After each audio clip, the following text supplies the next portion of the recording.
नमस्कार दोस्तों, मैं विकास शाक्य एक बार फिर से आप सबका स्वागत करता हूं अपने चैनल पर। और आज हम डिस्कस करेंगे चैप्टर नंबर 9 योगी कथामृत यानी ऑटोबायोग्राफी ऑफ अ योगी का चैप्टर नंबर 9 अध्याय 9। इसमें उन्होंने योगानंद जी ने मास्टर महाशय के बारे में बताया है जिनसे उनकी मुलाकात हुई।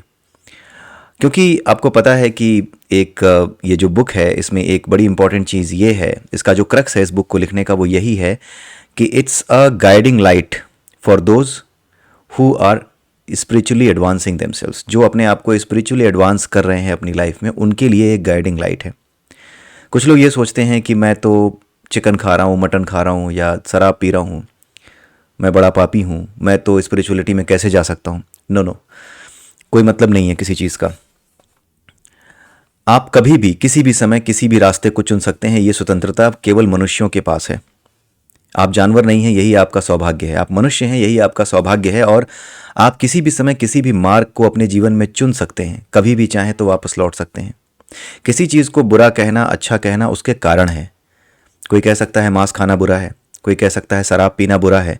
लेकिन जो लोग मांस भी नहीं खा रहे, शराब भी नहीं पी रहे, लेकिन लोगों का खून पी रहे हों, लोगों का जीना हराम कर रखा हो, क्या वो धर्म के रास्ते पर हैं?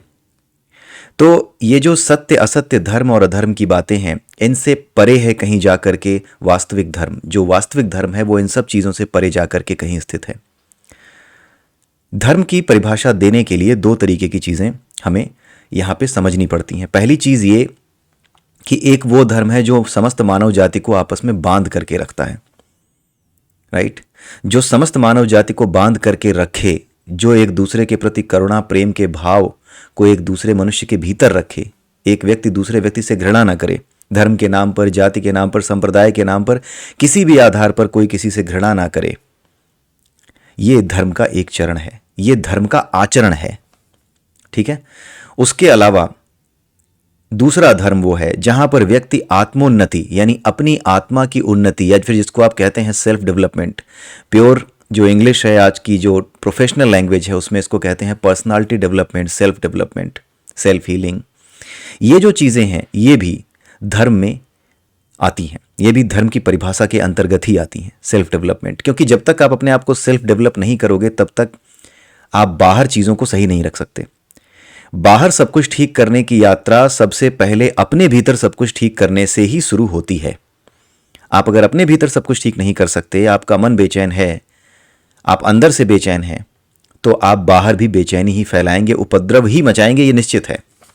इसलिए धर्म को समझने के लिए हमें यह समझना पड़ेगा कि धर्म एक अलग चीज़ है और धर्मयुक्त आचरण एक अलग चीज़ है। धर्म से युक्त आचरण करने का उद्देश्य है धर्म को प्राप्त कर लेना, स्वयं को जान लेना। स्वयं को जान लेना ही धर्म है। क्योंकि जैसे ही आप स्वयं को जान लेते हो, आपको भीतर बाहर सब एक जैसा दिखने लगता है। जो बाहर है वही भीतर है। एक प्रकृति आपके भीतर है, एक प्रकृति आपके बाहर है। आप इन दोनों ही प्रकृतियों के बीच के अंतर को समझ जाते हो कि इनके बीच में कोई अंतर है ही नहीं। इन दोनों के बीच की जो सीमा रेखा है, आपके भीतर जो धर्म पल रहा है और आपके बाहर जो धर्म आप देखना चाहते हैं, उस धर्म और भीतर के धर्म में जब कोई अंतर है ही नहीं, जब आप ये समझ जाते हैं, तब आपको धर्म की आवश्यकता ही समाप्त हो जाती है उस दिन। लेकिन जब तक ये नहीं होता, तब तक अंधेरे में हाथ पैर मारने से बेहतर है कि विद्वानों और जो पीछे लोग जा चुके हैं, जो गुरु जा चुके हैं, उनके विचारों से प्रेरणा ली जाए। इस वजह से ये धर्म ग्रंथ लिखे जाते हैं, ठीक है? जैसे हम प्रकृति की बात कर रहे थे, तो प्रकृति की बात करते समय हमें यह ध्यान रखना पड़ता है कि एक प्रकृति हमारे भीतर है, एक प्रकृति हमसे बाहर है। जो बाहर हमसे प्रकृति है और जो भीतर हमारे प्रकृति है, ये दोनों ही हमेशा संतुलन को बनाए रखने का काम करती हैं। अगर आप इसके संतुलन को बिगाड़ते हो तो ये अपने आप को वापस इस्टेब्लिश करती हैं, ठीक है? जैसे अभी कुछ दिनों पहले कोरोना आया था, कुछ सालों पहले कोरोना का अटैक हुआ था पूरी दुनिया पे, कोरोना वायरस, राइट? आपने कुछ छेड़छाड़ की नेचर के साथ, नेचर ने वापस आपको वायरस दिया। आपने छेड़छाड़ की नेचर के साथ, आपने प्लास्टिक बनाए, आपने उसका सही से रिसाइकलिंग नहीं की, जिसको यज्ञ कहते हैं। यज्ञ का मतलब होता है जो भी चीज़ आपने नेचर से ली है उसको उसी रूप में नेचर को वापस करना, ताकि वो दोबारा यूजफुल रह सके। अगर आप ऐसा नहीं कर पाते तो आप प्रकृति को नष्ट कर रहे हैं, आप अधर्मी हैं। और अगर आप प्रकृति को रिसाइकिल करके चीज़ें वापस देते हैं तो यही यज्ञ है। यही कर्म है। आपने देखा होगा कि अगर आपने भगवत गीता पढ़ी है तो आपने एक चीज का ध्यान दिया होगा कि चैप्टर नंबर 3, 4, 5 जहां पे कर्म की बात ज्यादा से ज्यादा की गई है, इन्हीं चैप्टर्स में आपको यज्ञ की बातें भी ज्यादा मिलती हैं। लोग ये सोचते हैं कि कर्म करने के नाम पे यज्ञ करना जो है बताया जा रहा है, और इसका सिर्फ एक ही पर्पज हो सकता है कि पंडितों को, ब्राह्मणों को केवल और केवल लोगों से धन दौलत इकट्ठी करनी है, उन्हें बेवकूफ़ बना करके उनके पैसे उनसे छीनने हैं। वो असली क्रक्स को, वो असली मतलब को समझ ही नहीं पाए। यज्ञ का असली मतलब ही कर्म है। आप जो भी कर्म करते हो उसका एक ही पर्पज होना चाहिए कि जो कुछ आपने नेचर से लिया उसे उसी रूप में वापस कर दीजिए। यहां तक कि जो रिस्पॉन्सिबिलिटी आपके सामने आ रही है उसे भी आपने अपने हाथ में लिया, प्रोसेस किया और वापस कर दिया, उससे अटैच नहीं हुए। जब तक आप किसी कर्म से अटैच हो जाते हो, जब तक आप किसी कर्म से अटैच रहते हो कि इससे मुझे कुछ फायदा या उससे मुझे कुछ नुकसान होने वाला है या इससे मुझे कुछ फायदा चाहिए, तब तक वो कर्म आपके हाथ में रहता है। और जब तक वो आपके हाथ में रहता है तब तक वो आपको परेशान करता है, राइट? क्योंकि आपकी एनर्जी केवल फ्लो करने के लिए है। आपके भीतर से एनर्जी होकर के फ्लो होती है। अगर आप एक पाइप का एग्जांपल लीजिए। अगर आप एक पाइप में पानी आराम से जाता जा रहा है, कहीं पे ब्लॉकेज नहीं है, तो वो पाइप की लाइफ लंबी होगी और चीज़ें भी सही तरीके से चलेंगी। लेकिन ऑल ऑफ अ सडन अगर पाइप के अंदर कोई ब्लॉकेज आ जाए तो पानी वहां पे इकट्ठा होगा, पानी के साथ जो कचरा आ रहा है वो उस ब्लॉकेज को बढ़ाता चला जाएगा और वो उस पाइप को परेशानी पैदा करेगा, और उस पाइप के थ्रू आगे जाकर के जिन लोगों को पानी मिलता है उन्हें भी पानी मिलने में परेशानी होगी। कर्म के साथ भी यही सिद्धांत है।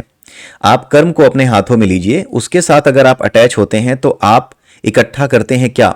भावनाएं, अपनी अटैचमेंट्स, अपनी घृणा, अपनी द्वेष। क्योंकि जब आप किसी कर्म से अपने आप को जोड़ लेते हैं तो होता यह है कि उससे जुड़े हुए दूसरे लोग, अगर आपने अपनी इच्छाएं जोड़ ली तो उन इच्छाओं के रास्ते में आने वाले दूसरे लोग बिना वजह ही आपके शत्रु बन जाते हैं।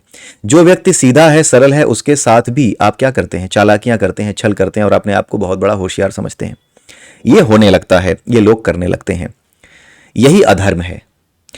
कर्म को जब यज्ञ की तरह किया जाए कि जैसे वो मेरे सामने आया था वैसे ही मैं उसे प्रकृति को वापस कर दूं, उसको प्रोसेस किया, मेरे थ्रू होके फ्लो होना है। आपको जो करना है ना, आपके सामने जो कर्म आया, जैसे अर्जुन को लड़ना था तो उसके सामने कर्म आया था लड़ने वाला, उसको लड़ करके खत्म कर देना था, उसे कोई भावनाएं नहीं जोड़नी थी। यही बात भगवान कृष्ण ने उसको समझाई कि किसी भावना से तुम्हें नहीं जुड़ना है, इनके साथ कोई भावनाएं नहीं जोड़नी है, कोई अटैचमेंट नहीं रखना है, क्योंकि ये तुम्हारी ड्यूटी है। इस ड्यूटी को करते समय कोई अटैचमेंट नहीं रखना है।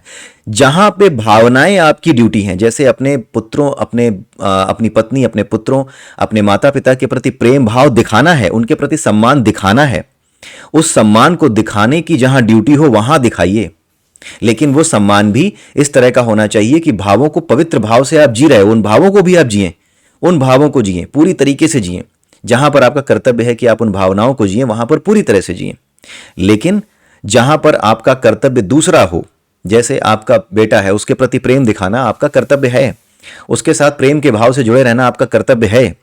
उसको तकलीफ होगी तो आपको नींद नहीं आएगी, ये आपकी ड्यूटी है कि आपको सोचना पड़ेगा। लेकिन जब आपका बेटा कोई ऐसा काम करके आए जहां पे एक नैतिक और सामाजिक कर्तव्य के नाम पर आप एक नागरिक की तरह भी खड़े हों, तो वहां पर समाज के साथ जुड़ना, विश्व के साथ जुड़ना, और हमारी जो व्यवस्था है जो सभी लोगों को एक साथ बांधती है, क्योंकि धर्म सबको एक साथ बांधता है, आप स्वार्थी नहीं हो सकते। जहां पर आपका कर्तव्य आपको स्वार्थ से दूर रहने को कहता हो, जहां पर आपका कर्तव्य यह कहता हो कि आपके बेटे ने कुछ ऐसा काम किया है कि अगर आप उसका साथ देंगे, वो बच गया, तो न जाने कितना बड़ा अन्याय हो जाएगा। उस स्थिति में आपको यह ध्यान रखना है कि यह गलत हो रहा है, यह गलत कर रहा है, और यह अगर गलत कर रहा है तो मुझे इसका साथ नहीं देना है। मुझे इसके साथ वही व्यवहार करना है जो कि एक अपराधी के साथ या एक ऐसे व्यक्ति के साथ किया जाता है जिसे दंड दिया जा सकता हो, जो दंड का भागी हो। तो इस तरीके से ये जो धर्म है और जो कर्म की परिभाषाएं हैं हमारे यहाँ बड़े ही सामान्य शब्दों में बताई गई हैं। और यज्ञ का सिंपल सा मतलब ये है कि आप जिन चीज़ों को जैसे ले रहे हैं इस प्रकृति से, उन चीज़ों को वैसे ही इस प्रकृति को वापस करें। यहाँ तक कि जो एक्शंस आपके सामने आ रहे हैं उन एक्शंस को भी लें, प्रोसेस इट, और उसे आगे पास ऑन कर दें। उसके साथ अटैच ना हो। अटैच होते ही, जैसे वही पाइप वाला एग्जांपल है, आप उस पाइप में कचरा इकट्ठा करोगे तो पाइप को तकलीफ होगी, आगे आने वाले लोगों को तकलीफ होगी। और जब लोग कर्मयोग के सिद्धांत को भूल जाते हैं तभी संसार में वो होता है जो आज की तारीख में हो रहा है, यानी चौतरफा युद्ध। चारों तरफ युद्ध। और आप देख लीजिएगा, आज 25 दिसंबर 2023 है। मैं आपको गारंटी दे रहा हूं, आने वाला समय, आने वाला जो वर्ष है 2024, इस साल में आप ऐसे ऐसे कारनामे लोगों के देखेंगे कि आपको ये लगेगा कि यार मैं इस आदमी को क्या समझता था और ये क्या निकला। अभी आपने कुछ लोगों के बारे में देखा होगा, कुछ महान पुरुष जो मोटिवेशनल स्पीकर्स के नाम पे हुआ करते थे, उनकी बेचैनी और एक दूसरे को पराजित करने के भाव आप देख रहे होंगे। तो जितनी भी तुच्छताएं हैं ये 2024 में आपके सामने आएंगी। लोग कितने नीचे गिर सकते हैं, उस नीचे गिरने की सीमा आपको इस 2024 में देखने को मिलेगी। और ये सब शुरू होगा 2024 की मकर संक्रांति के बाद। मकर संक्रांति 14 या 15, आपकी देख लीजिएगा डेट कौन सी है, 14 या 15 तारीख को जनवरी में होगी। और इसके बाद ही धीरे धीरे करके चीज़ें आपको भयंकर तरीके से डिटोरिएट होती दिखेंगी। लोगों की नौकरियां जाना, कंपनियां बंद होना, बहुत बड़े बड़े ऑर्गेनाइजेशंस को बड़े बड़े धक्के लगना, बड़ी बड़ी सत्ताएं विलीन हो जाना, बड़े बड़े देशों में बड़ी बड़ी मुसीबतें खड़ी होना, ये इतनी तीव्र गति से होगा कि आप समझ भी नहीं पाएंगे कि किस संसार में हम रह रहे हैं। क्या ये वाकई वही संसार है जिस संसार में हम अभी रह रहे थे कुछ दिन पहले? तो ये अगले साल जो पूरा का पूरा 2024 है, मैं कोई नेगेटिव बात नहीं कर रहा, ना मैं ऐसी कामना कर रहा हूं। मैं सिर्फ ये बता रहा हूं कि as per the action what will be the reaction. जैसे आप दीवार पे घूंसा मारोगे तो आपको चोट लगेगी। तो इंसान ने जिस तरह का एक्शन कर दिया है उसके बदले जो रिएक्शन आता है, मैं वही रिएक्शन आपको बता रहा हूं। ये रिएक्शन आएगा, ठीक है। मकर संक्रांति का नाम मैंने इसलिए लिया क्योंकि उस दिन सूर्य मकर राशि में प्रवेश करेगा, अपनी गति बदलेगा, अपनी स्थिति को बदलेगा। और उस स्थिति में बाकी तो सब ज्योतिष है, उसके बारे में ज्यादा डिटेल में मैं आपको नहीं बता सकता, लेकिन जो कुछ भी होगा मकर संक्रांति के बाद, वो सन की स्थिति कुछ ऐसी होगी कि आपके भीतर जो नेगेटिव एनर्जी है, यानी कि जो पॉजिटिव आयंस होते हैं और नेगेटिव आयंस हमारी बॉडी में होते हैं, नेगेटिव आयंस कंसंट्रेट हो जाएंगे। कहां पर? हमारे माइंड, और जहां हमारी जो बॉडी है और जो हमारा माइंड है उसको बेचैन करेंगे। ये बेचैनी हमारा जो नर्वस सिस्टम होता है उसको प्रेशराइज करती है। आदमी किसी तरह की परेशानी में कब आता है? जैसे आपने खाना ज्यादा खा लिया, आपका खाना नहीं पच रहा है, राइट, पेट को परेशानी हो रही है, पेट में दिक्कत हो रही है। तो वो दिक्कत आपको महसूस कैसे होती है?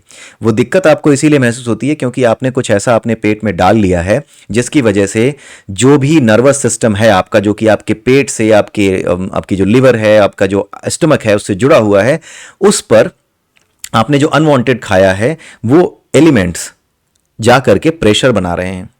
जब वो प्रेशर बनाते हैं तो एक तरह की इरिटेशन पैदा होती है, और उस इरिटेशन में ही अगर आपसे कोई कुछ कहता है तो आपको गुस्सा आता है। जैसे आपका पेट खराब हो और कोई कहे एक खा लो, थोड़ा सा खा लो, आपका पेट भरा हो, खा लो, थोड़ा खा लो, आप इरिटेट हो जाओगे थोड़ी देर में। आपको बुखार हो, बुखार के समय आपके अंदर जो है, बॉडी के अंदर जो है कुछ ऐसी चीज़ें, कुछ ऐसे एंजाइम पैदा हो जाते हैं जो कि अगेन नर्वस सिस्टम पे ही प्रेशर बनाते हैं। ये सारा खेल नर्वस सिस्टम पे प्रेशर बनाने का है। इसीलिए जो लोग ये कहते हैं कि जो हमारा मांस खाना है, मछली खाना है, उसे धीरे धीरे कम क्यों करना चाहिए, रीज़न ये है कि जब आप मांस खाते हो, मछली खाते हो, तो ये वो चीज़ें नहीं है जो हमारे लिए बनाई गई थी। आप कच्चा मांस खा सकते हो? नहीं खा सकते हो। हम केवल मसाला मिला करके खुद को बेवकूफ़ बनाते हैं।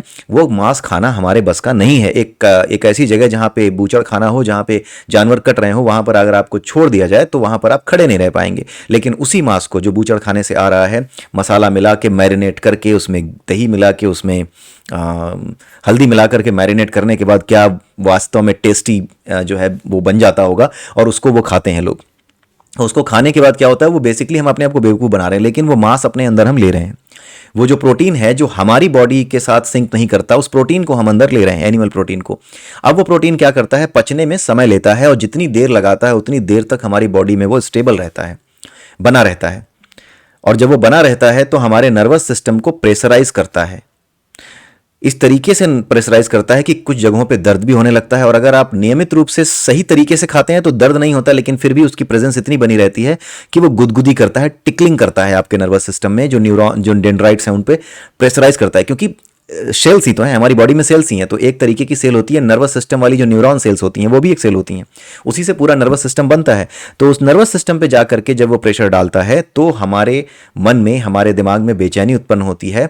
और फिर जो चीज़ें हमें शांति से हम कर सकते हैं, जैसे कोई काम है बहुत दिनों से अटका हुआ है, हम शांति से कर सकते हैं, लेकिन हम शांति नहीं रख पाते। थोड़ी देर बाद हमारी बेचैनी बढ़ जाती है। क्यों? क्योंकि हमारे नर्वस सिस्टम पे हमारा खान पान असर डाल रहा है। लेकिन जैसे ही आप खान पान को सामान्य करते हैं, वैसे ही आपके नर्वस सिस्टम पे पड़ने वाला प्रभाव कम हो जाता है। और उसके बाद आप अपने अंदर महसूस कर पाते हैं कि अब आप ज़्यादा टॉलरेंट हो गए हैं। ये निश्चित रूप से होता है, लेकिन ये धीरे धीरे ही है। किसी को सलाह नहीं दे रहा मैं कि अगर आप खाते हैं, या ज्ञान नहीं दे रहा कि अगर आप मांस खाते हैं तो बंद कर दीजिए। आप खुद इस बात को महसूस करके देख सकते हैं कि जिस दिन आप दाल चावल खाते हैं, या फिर दिन की बात छोड़ दीजिए, अगर आपने दाल चावल खाया है और उसके बाद आपको कैसा फील होता है, और अगर अभी आपने चिकन खाया है, खाते समय कैसा फील हुआ था, और खाने के बाद आपके पेट के क्या हालात हैं और कैसा फील हो रहा है, इन दोनों में डिफरेंस आप खुद देख सकते हैं। ठीक है, तो आइए आते हैं अब चैप्टर नंबर 9 पे। मास्टर महाशय ये रहते थे 50 एमहर्स्ट स्ट्रीट, ये कोलकाता में है। अगर आपको याद हो तो ये वही घर है जिसमें योगानंद जी पहले रहा करते थे बचपन में। ये योगानंद जी का पुराना घर था जहां पर उनकी माँ की मृत्यु हुई थी। और इस चैप्टर में योगानंद जी ने ये बताया कि एक दिन वो मास्टर महाशय से जाकर के मिले, जो कि उन्हीं के घर में रहते थे, पुराने घर में रहते थे। और उन्होंने उनसे बोला कि आप तो बड़े ही सिद्ध पुरुष हैं, आप बड़े ही ज़बरदस्त ध्यानी और योगी हैं, तो आपने निश्चित रूप से ईश्वर से वार्तालाप किया होगा, जगन माता से वार्तालाप किया होगा। अब यहाँ पे ये समझने वाली बात है कि जगन माता से वार्तालाप का मतलब ये नहीं कि कोई स्त्री आकर के, या कोई माँ की तरह की जो है स्त्री आएगी और आप उससे बात करेंगे, वो आपसे ऐसे बात करेगी जैसे आप बात कर रहे हैं। ये हमारे और आपके बीच के शब्दों का लेन देन नहीं है। कई बार हम कहते हैं ना, आंखों ही आंखों में बात हो गई, ये भावों की बात है। तो जगन माता से बात करने का, या फिर इस नेचर से बात करने का मतलब ये है कि इस नेचर में जो एनर्जी है, वो एनर्जी जो सभी प्रकार की एनर्जीज का एक सोर्स है, क्योंकि इस नेचर में जो एनर्जी है वो रॉ एनर्जी नहीं है, वो केवल एनर्जी नहीं है। That energy contains the knowledge, that energy contains the raw material to make all of us. वो हम सबको बनाने के लिए सारी की सारी मटेरियल्स अपने पास रखती है, और वो ज्ञान भी रखती है कि कैसे बनाया जाएगा। राइट? माँ के गर्भ में जब बच्चा पलता है तो उसकी बॉडी बनती है, उसके हाथ पैर बनते हैं। ऐसा तो है नहीं कि पापा मम्मी मिलकर के 3 महीने बाद उसका हार्ट लगाते हैं, उसके हाथ पैर लगाते हैं, नहीं, ये नेचर खुद करती है। तो इस नेचर में जो tRNA और mRNA हैं जो कि प्रोटीन का निर्माण करते हैं, वो किस तरीके से प्रोटीन का निर्माण कर रहे हैं, ये सारा काम इस नेचर में ही होता है, और वो एनर्जी इस चीज़ को जानती है। और इस एनर्जी से बात करने का मतलब है इस एनर्जी से जुड़े हुए उस रहस्य को खोल लेना। बात करने का मतलब ये है कि उस रहस्य को जाना जो हर कोई नहीं जानता। यानी रहस्य को जानने का अर्थ ये है कि आप उसके साथ क्या हो जाए, सिंक में आ जाएं, उसके साथ ट्यून कर जाएं। जैसे रेडियो स्टेशन आप ट्यून करते हैं ना, उसकी एक फ्रिक्वेंसी है, वैसे आपकी भी एक फ्रिक्वेंसी है। वैसे ही उस प्योर एनर्जी की भी एक फ्रिक्वेंसी है। एनर्जी इज वेव, जहां पर वेव होगी वहां पे फ्रिक्वेंसी होगी। तो उस वेव की भी एक फ्रिक्वेंसी है। उस फ्रिक्वेंसी पे जब आप अपने आप को सेट कर लेते हैं, देन आप कहते हैं कि आप बात करने लगे हैं। ये मेटाफरिक लैंग्वेज है। आप ऐसे मत समझ लीजिएगा कि बगल में कोई भगवान बैठता होगा और उससे बात करते होंगे, नहीं, इसका मतलब ये नहीं है। इसका मतलब यह है कि आप ट्यून हो जाते हैं इस नेचर के साथ, इस नेचर की उस एनर्जी के साथ जो कि प्योरली रॉ एनर्जी नहीं है, बल्कि सब कुछ जानती है। और जब आप उसके साथ सिंक हो जाते हैं, क्योंकि वो सब जानती है एनर्जी, तो उसके फ्रिक्वेंसी पे आने के बाद, उसके वेवलेंथ पे आने के बाद आप चीज़ों को, क्योंकि वो भी वही है और आप भी वही हो गए, जब आपकी फ्रिक्वेंसी सेट हो गई तो आप तो ट्यून हो ही जाएंगे। जब ट्यून हो गए तो जो चीज़ें उसके पास हैं वो चीज़ें आपके सामने भी खुल जाती हैं, आपको पता लग जाती हैं। तो फिर जो भी कोई कठिन प्रश्न आपसे पूछे जाते हैं इस नेचर को लेकर के, तो आप उस प्रश्न का उत्तर देने लगते हैं। काफ़ी हद तक जो साइंटिस्ट होते हैं वो भी काफ़ी हद तक एक योगी ही होते हैं, वो भी काफ़ी हद तक योग कर जाते हैं। जैसे न्यूटन था, आखिर में आप सोच करके देखिए कि उस बंदे के दिमाग में केवल इतना कैसे आया, केवल इतना क्यों नहीं आया कि ये जो धरती है, ये भी बहुत बड़ी बात थी कि ये जो धरती है ये चीज़ों को अपनी ओर खींचती है। ये भी बहुत बड़ी बात थी कि अपने आप में पता लग गया कि हाँ, धरती में कोई पावर है जो ऊपर चीज़ों को फेंको तो नीचे की ओर खींचती है उसको। इतना भी बहुत था। But at the same time he used to say कि केवल धरती ही नहीं, ब्रह्मांड में जितनी भी पिंड हैं वो सब आपस में एक दूसरे को क्या करते हैं, आकर्षित करते हैं, एक दूसरे पर आकर्षण का बल लगाते हैं, एक दूसरे को खींचते हैं अपनी ओर। आप सोचिए कि किस लेवल पर वो गया होगा। क्या आप कभी ऐसा सोच पाएंगे बिना किसी एक्सपेरिमेंट के? आप सोच करके देखिए कि बिना किसी एक्सपेरिमेंट के इस बात को कहना कितना खतरनाक है, और वो भी उस समय जबकि प्रश्न करना बहुत बड़ा अपराध हुआ करता था। आप सोचिए कि कितनी बड़ी बात है ये। ठीक है, तो ये कोई छोटी चीज़ नहीं है। इसी को कहते हैं प्रकृति से बात करने लगना या जगन माता से बात करने लगना। तो एक तरीके से आप ये कह सकते हैं कि जो न्यूटन था वो जगन माता से बात कर सकता था। जगन माता से बात करने की वजह से ही जगन माता ने उसके सामने अपने रहस्य खोल दिए। ये एक मेटाफरिक लैंग्वेज, एक ग्लॉसरी चेंज है। स्टेटमेंट में जो वर्ड्स यूज किए गए हैं वो एक अलग ग्लॉसरी से आ जरूर रहे हैं, बट उनके भाव, उनका भावार्थ वही है। ठीक है, केवल ग्लॉसरी में डिफरेंस है। ग्लॉसरी में डिफरेंस आने की वजह से थोड़ी दिक्कत होती है, क्योंकि हिंदी भाषा को लेकर के, जो हमारी हिंदी लैंग्वेज है उसको लेकर के एक हीन भावना हमारे लोगों में पैदा की गई है। क्योंकि अगर आप लैंग्वेज को नहीं सीखोगे, जब आप लैंग्वेज नहीं सीखोगे तो आपके अंदर जो है ये कभी आएगा ही नहीं कि उस लैंग्वेज में जो बातें लिखी हुई हैं, जो बातें कही गई हैं, उसका मतलब क्या है, आप उसको भी समझ नहीं पाओगे। और अपने एक दिन ऐसा आएगा कि अपनी ही चीज़ों को आप पाखंड बताओगे और वही होता आया है, जबकि ये सारी चीज़ें बड़े ही सिंपल वे में बताई गई हैं। ठीक है, तो इस चैप्टर में मास्टर महाशय से वो मिलते हैं और कहते हैं कि जगन माता से मेरी भी बात करा दीजिए, उनसे मेरे बारे में पूछिए कि क्या मुझसे वो कभी बात करेंगे। इस तरह की चीज़ें उन्होंने पूछी और उन्होंने वादा किया कि हाँ मैं ज़रूर पूछूंगा। अब अगले दिन क्या हुआ कि अगले दिन मिलने जाना था योगानंद जी को उनसे, ये पूछने के लिए कि जगन माता से आपने मेरे लिए बात की है या नहीं। लेकिन उससे पहले रात को ही इन्हें एक अनुभव हुआ, किसको, योगानंद जी को, कि कमरे में कोई है। जिस कमरे में ये बैठे थे उस कमरे में कोई है और किसी स्त्री की आवाज़ आई, और वो आवाज़ इनकी माँ की आवाज़ से मिलती जुलती थी।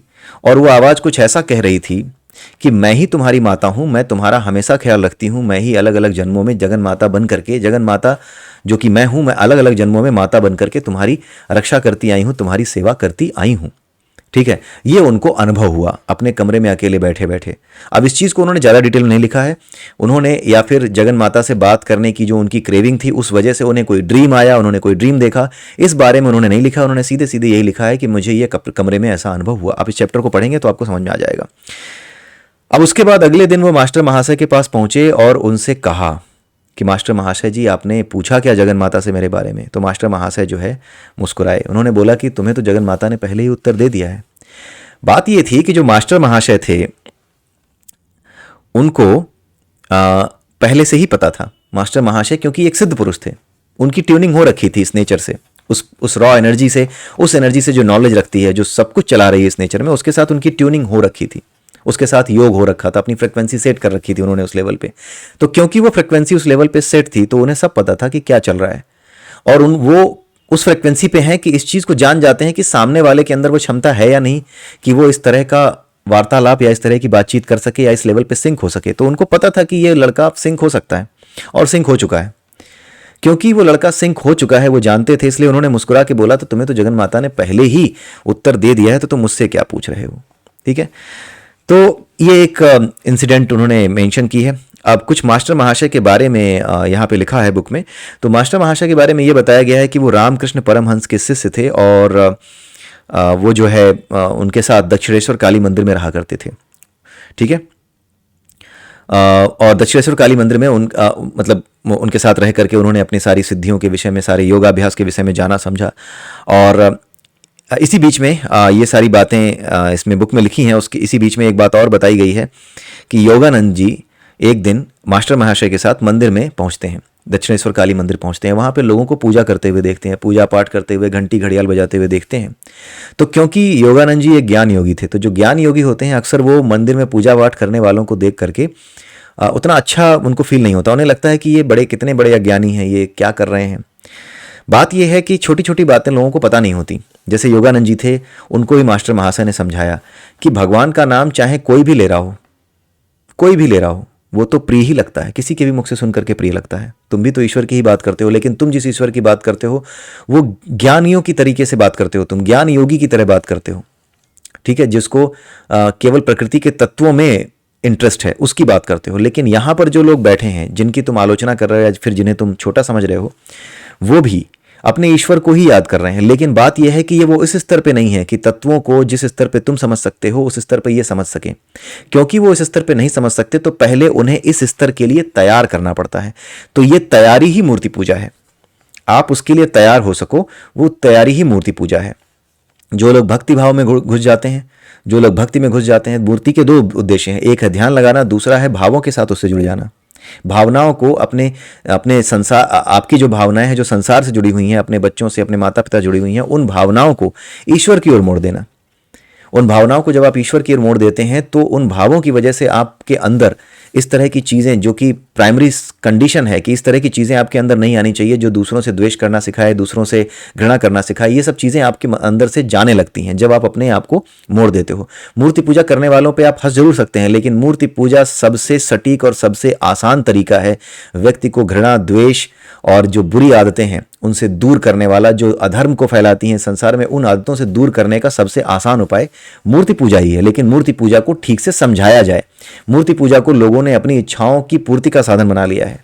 बेटे का वीज़ा लग जाए, ठीक है, वीज़ा वाले हनुमान जी भी हैं, वीजा वाली माता जी भी हैं, तरह तरह के देवी देवता उन्होंने अपने मनगढ़ंत लोगों ने बना लिया। जबकि मूर्ति पूजा का एक अलग उद्देश्य है, हनुमान जी की पूजा का एक अलग उद्देश्य है, भगवान शिव की पूजा का एक अलग उद्देश्य है। मूर्ति पूजा का जो वास्तविक उद्देश्य है वो कहीं खो गया है। लोगों को केवल और केवल मेटलिज्म में फंसा करके ही रखा गया है। रखने की जो है वजह भी थी कि धीरे धीरे जो है हमारा जो वास्तविक भारतीय संस्कृति थी, इसका जो ज्ञान था ये नष्ट हुआ। और जो लोग जानते थे वो भी जब ताकत उन्हें मिली, सत्ता उन्हें मिली, तो उन्होंने क्या किया कि उन्होंने गलत तरीके से चीज़ों को प्रचारित किया रेदर देन कि सही तरीके से उसको सामने रखने के। और उसका नतीजा ये हुआ कि घूम फिर करके आज हमें सत्य की ओर जाना पड़ रहा है। जिन चीज़ों का हमने दुरुपयोग किया, आज उन चीज़ों के सदुपयोग की ज़रूरत महसूस हो रही है। क्यों? क्योंकि आज के समय में हम ये कह रहे हैं कि हिंदू धर्म, सनातन धर्म कहीं से भी भेदभाव नहीं करता, जो कि सच है। लेकिन बात यह है कि एक समय पे कुछ लोगों ने इस तरह की चीज़ें क्रिएट कर दी थी कि भेदभाव, द्वेष, वो तुम नीची जात के, तुम ऊंची जात के, इन चीज़ों को झेलना पड़ा था लोगों को। लेकिन आने वाले समय के साथ जब चीज़ें चेंज हुई तो आज के समय में ऐसा है कि हमें जानना पड़ा, वास्तविक सत्य की ओर जाना पड़ा। और वास्तविक सत्य यही कहता है कि एक ही परमेश्वर सबके भीतर है। अब हमें समझ में आ रहा है, ये बातें अब हो रही हैं। क्यों? क्योंकि अब इस धर्म को रक्षा की आवश्यकता है। इस धर्म को धर्म के भीतर रहने वाले लोगों ने भी और धर्म से बाहर जो लोग हैं, विधर्मी हैं, उन्होंने भी बर्बाद करने की कोशिश की। लेकिन यह धर्म ऐसा है कि अपने आप को बैलेंस कर लेता है। यही बैलेंसिंग एक्ट की वजह से ही आज की डेट में जो लोग मॉडर्न कहते हैं अपने आप को, वो लोग भी इन चीज़ों की तरफ आ रहे हैं। भगवद गीता हो, अष्टावक्र गीता हो, कुछ भी हो, इन सब चीज़ों की ओर आ रहे हैं। उनकी क्रेविंग बढ़ रही है क्योंकि बेचैनी बहुत हो गई ना। जितनी आपने चीज़ें देख ली उनमें आपने शांति खोजी, लेकिन उनमें भी शांति आपको मिली नहीं। वैज्ञानिक आविष्कारों के बाद जो है ऐसा लगा कि ज़िंदगी बेहतरीन हो जाएगी, सत्यानाश कर दिया लोगों ने। मार एकदम धुआं उड़ा रखा है, एटम बम चलने तक का खतरा पैदा हो गया। ये है विज्ञान, ये हो रहा है, ठीक है। तो इस वजह से सत्य की ओर जाना सबकी मजबूरी है। और वो सत्य एटम बम में, वैज्ञानिक आविष्कारों में नहीं है। वैज्ञानिक आविष्कार तो हो जाते हैं, असली ऊर्जा को पहचानिए, फिर तो आप वो आविष्कार जरूर करेंगे जो मानव जाति के हित में हो। अगर आप वास्तविक ऊर्जा को नहीं पहचानते हैं तो मानव जाति के हित में कार्य करने वाले जो आविष्कार हैं वो कभी नहीं हो सकते। तो योगानंद जी को ये बात मास्टर महाशय ने समझाई कि भाई तुम जो लोग मूर्ति पूजा कर रहे हैं उनसे इतनी जो है उन्हें हीन भावना से न देखो। और उसके बाद जो है उन्होंने उनको बोला कि उनको एक ऑफ़र दिया कि चलो मैं तुम्हें बायोस्कोप दिखाने ले चलता हूँ। तो जब वो बायोस्कोप दिखाने ले जा रहे थे, बायोस्कोप यानी सिनेमा, जो आज की डेट में आप सिनेमा हॉल बोलते हैं, उसी को बायोस्कोप कहते थे उस समय। तो जब वो बायोस्कोप दिखाने ले जा रहे थे तो बीच में एक पानी का तालाब पड़ा, तालाब पानी का ही होता है। तो वहाँ पर जो तालाब था, तो तालाब के पास वो बैठ गए। मास्टर महाशय ने उनको बैठा लिया, उनको बोला कि बेटे आप यहीं बैठ जाओ और बैठ करके मेरे साथ थोड़ा ध्यान लगाओ। और एक बड़ी ज़रूरी बात कही मास्टर महाशय ने, जो हम सबको याद रखनी चाहिए और हम सबको शायद ये प्रैक्टिस करनी भी चाहिए। मास्टर महाशय ने ये कहा कि जब भी योगानंद, जब भी तुम्हें कोई तालाब या कोई जलाशय मिले तो उसके पास बैठ करके तुम क्या करो, उसके पास बैठ करके तुम ध्यान लगाया करो। तो योगानंद जी ने पूछा कि ऐसा क्यों लगता है आपको? तो उन्होंने बोला कि ये जो जलाशय है ये ईश्वर का प्रतिनिधि है, ये जो पानी है ना ये ईश्वर का प्रतिनिधि है। कैसे? जिस प्रकार से ये पूरी की पूरी प्रकृति ईश्वर का ही प्रतिबिंब है, उसी की इमेज है, उसी प्रकार से इस पानी में भी पूरी सृष्टि का, इसके आसपास की जो भी चीज़ें हैं उस पूरी प्रकृति का प्रतिबिंब बनता है। तो ये प्रतिबिंब को दिखाने की वजह से ये आदरणीय है, ये जलाशय। और यहाँ बहता हुआ जल है, और इस बहते हुए जल के पास बैठ करके तुम जब भी ध्यान लगाओगे तो ईश्वरीय ऊर्जा तुम्हारे ज़्यादा नज़दीक होगी, क्योंकि ये ईश्वरीय ऊर्जा को ही प्रतिबिंबित करता है। बीइंग अ वाटर, जो कि एक पारदर्शी पदार्थ है जिसके आर पार देखा जा सकता है, जिसमें प्रतिबिंब यानी इमेजेस बनती हैं। तो ये बात उनको बताई गई। तो ये एक इंपॉर्टेंट बात है। आई थिंक कि हमें भी इस चीज़ की कोशिश करनी चाहिए कि जब भी हम कभी, जैसे कभी मैं बनारस जाता हूँ, कभी आप गंगा नहाने जाते हैं, या फिर कहीं आप हरिद्वार गए या कहीं पर भी गए, तो कोशिश यही होनी चाहिए हमारी कि हम वहाँ थोड़ी देर बैठ करके मेडिटेशन जरूर करें। निश्चित रूप से लाभ होगा। आप खुद सोच करके देखिए, आप केवल अनुभव करके देखिए कि आप पानी के पास बैठे हैं और अपनी आंखें बंद कर लीजिए। आपको वाकई में थोड़ा सा अलग अनुभव होगा। आपके मन की शांति का स्तर बदल जाएगा, एक अच्छे स्तर पे आ जाएगी आपके मन की शांति थोड़ी देर के लिए, जब तक आप उसमें बैठेंगे। और अगर लगातार आप ऐसा कर सके, अनुभव कर सके, तो आप निश्चित रूप से एक अलग लेवल पे आ जाएंगे। ठीक है। तो रास्ते में उन्होंने क्या किया कि जब ये जलाशय से आप निकल आए, ये लोग अपने आगे बढ़ाए वहाँ पे ध्यान करने के बाद, तो रास्ते में क्या किया कि जो मास्टर महाशय थे उन्होंने जो योगानंद है उनके हार्ट के पास में, हृदय के पास में एक छोटी सी थपकी दी। जैसे ही उन्होंने थपकी दी तो योगानंद जी को ऐसा लगा जैसे कि सारी चीज़ें आसपास जो चल रही हैं वो उन्हें अपने आगे पीछे, जहाँ उनकी आंख नहीं है वहाँ पर भी चीज़ें वो देख पा रहे हैं, उन्हें ऐसा लगने लगा। लेकिन कोई भी आवाज़ नहीं हो रही, बिना आवाज़ के सारी चीज़ें चल रही हैं, बिना आवाज़ के सारी चीज़ें बिना आवाज़ के ही चल रही हैं, सब देख पा रहे हैं। यहाँ तक कि अपने पीछे भी उनको लगा कि वो देख पा रहे हैं, अपने आगे तो देख ही रहे हैं, अपने आसपास चारों तरफ कोई ऐसी चीज़ नहीं है जो उन्हें दिख ना रही हो। ये सब उनको अनुभव हुआ। और थोड़ी देर बाद मास्टर महाशय ने वापस थपकी मारी हृदय के उसी स्थान पे, हार्ट प्लेक्सस पे, वहीं पे थपकी मारी, तो वापस वो जाग गए और वापस चीज़ें आवाज़ के साथ चलने लगी, नॉर्मल हो गए। तो जब ये उन्होंने अनुभव किया तो उनको ये लगा कि ये वाकई में जो मास्टर महाशय हैं ये कोई सिद्ध पुरुष हैं, ये किसी न किसी तरीके से उस एनर्जी के साथ इनका ट्यूनिंग हो रखी है, वो जान गए। इसलिए उन्होंने खुश होकर के उनके पैर छूने की कोशिश की।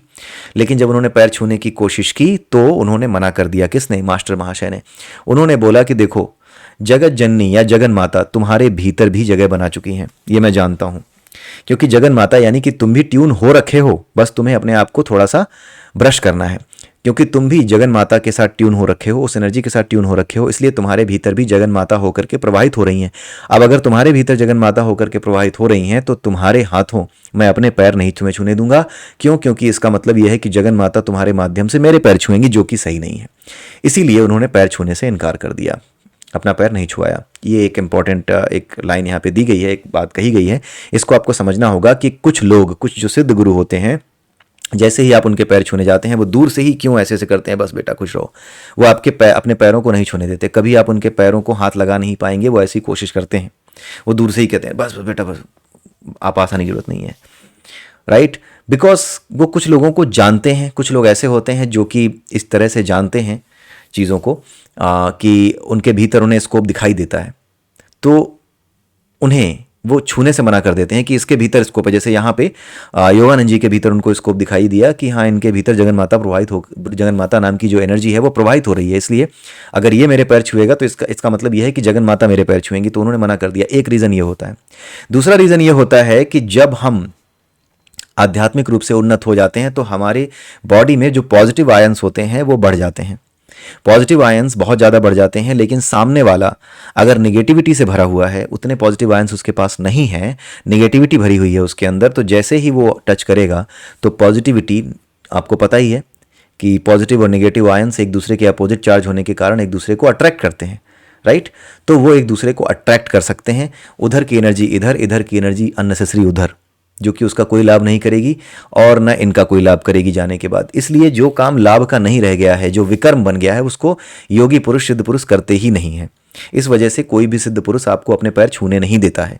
वो, या अगर आप स्पिरिचुअल हैं तो भी, और अगर आप नेगेटिविटी से जूझ रहे हैं, आप अपनी परेशानियां लेकर के अगर किसी के पास गए हैं और उन्हें बता रहे हैं, तो भी वो आपको नहीं छूने देंगे। क्यों? क्योंकि आपके भीतर नेगेटिव आयंस की अधिकता है और सामने वाले के अंदर यानी सिद्ध पुरुष के अंदर पॉजिटिव आयंस की अधिकता है। और जैसे ही आप उसे टच करेंगे तो पॉजिटिव और नेगेटिव आयंस आपस में क्या होंगे, पॉजिटिव नेगेटिव आपस में क्या होंगे, न्यूट्रलाइज करने की कोशिश करेंगे। तो इनकी भी एनर्जी बर्बाद होगी और उसको भी मिलने का कोई फ़ायदा नहीं होगा। उधर से इधर नहीं आ सकती, लेकिन इधर से उधर जाने वाली चीज़ बेकार में उसके पास पहुँचेगी, राइट? और वो इसीलिए नहीं छूने देते। और उधर से इधर भी आ सकती है। जो सामने वाली एनर्जी, ऐसे जो सिद्ध होते हैं वो इतनी आसानी से नहीं फंसते, लेकिन फिर भी कुछ आत्माएं बड़ी ही स्ट्रांग होती हैं जिनके बुरे कर्म आपकी ओर प्रभावित होने लगते हैं। बुरे कर्म कुछ और नहीं है, आयंस जो होते हैं ना, इसी के फॉर्म में रहते हैं। जो कर्म होते हैं ना, इस जन्म के कर्म अगले जन्म में ले जाना, ऐसा नहीं कि कोई पोटली बांध के ले जाते हो या कोई लिख के ले जाते हो। These are collected in the form of the negative positive ions. Negative ions के फॉर्म में आपके कर्म इकट्ठे होते हैं। तो जब भी कोई व्यक्ति आपके पैर छूता है जिसकी वजह से वो परेशान है, नेगेटिविटी है, और अगर आपके अंदर सिद्ध पुरुष की क्षमताएं मौजूद हैं, आप सिद्ध पुरुष हैं, आपने ट्यून कर रखा है अपने आप को उस एनर्जी से, तो होगा क्या कि उसकी एनर्जी अगर वो ज़्यादा स्ट्रांग है और अगर किसी तरीके से भावों से जुड़ गए, आपका मन कर गया कि जो है किसी भी तरीके की भावना आपके मन में आ गई कि हाँ मैं इसका भला कर दूँ, तो उस केस में क्या होगा, फिर वो आपको परेशान कर सकता है। वो एनर्जी आपके, उसमें वो निगेटिविटी आपके भीतर आ सकती है। इस वजह से ये लोग नहीं छूने देते, अपनी यात्रा में बाधा नहीं डालते। ठीक है, अब आगे देखते हैं। इसमें इतना ही था और यही सारी बातें थी इसमें, और मास्टर महाशय ने उनको मना किया अपने पैर छूने से। इसके अलावा इसमें एक बात और बताई गई है कि मास्टर महाशय को उन्होंने अपना गुरु बनाने का प्रयास किया, मतलब उन्होंने इच्छा सामने रखी, जब वो बार बार पैर छूने का प्रयास कर रहे थे तो मास्टर महाशय ये जान गए कि ये मुझ में अपना गुरु देख रहा है। इसलिए उन्होंने सचेत किया उनको कि मैं तुम्हारा गुरु नहीं हूँ, तुम्हारे गुरु कुछ दिनों बाद आएंगे, जो कि युक्तेश्वर गिरी थे। तो उन्होंने केवल इशारा दिया कि तुम्हारे गुरु कुछ दिनों बाद आएंगे और उन गुरु के मार्गदर्शन में ही तुम आगे बढ़ोगे, तुम्हारी आध्यात्मिक उन्नति होगी। तो ये सारी बातें इस चैप्टर में हैं, चैप्टर नंबर 9 में। अब अगला चैप्टर नंबर 10 है, जिसमें जो है इनके जीवन की एक विशेष घटना है, जिसमें ये एग्ज़ाम की तैयारी कर रहे थे हाई स्कूल की, और इनको कुछ तैयार नहीं था, तो किस प्रकार से इन्होंने उस एग्ज़ाम को पास किया, ये सारी चीज़ें इसमें आपको दिखेंगी अगले चैप्टर में। तो अगले चैप्टर में फिर मिलते हैं, तब तक के लिए जय श्री राम, जय श्री कृष्णा, जय श्री राधे।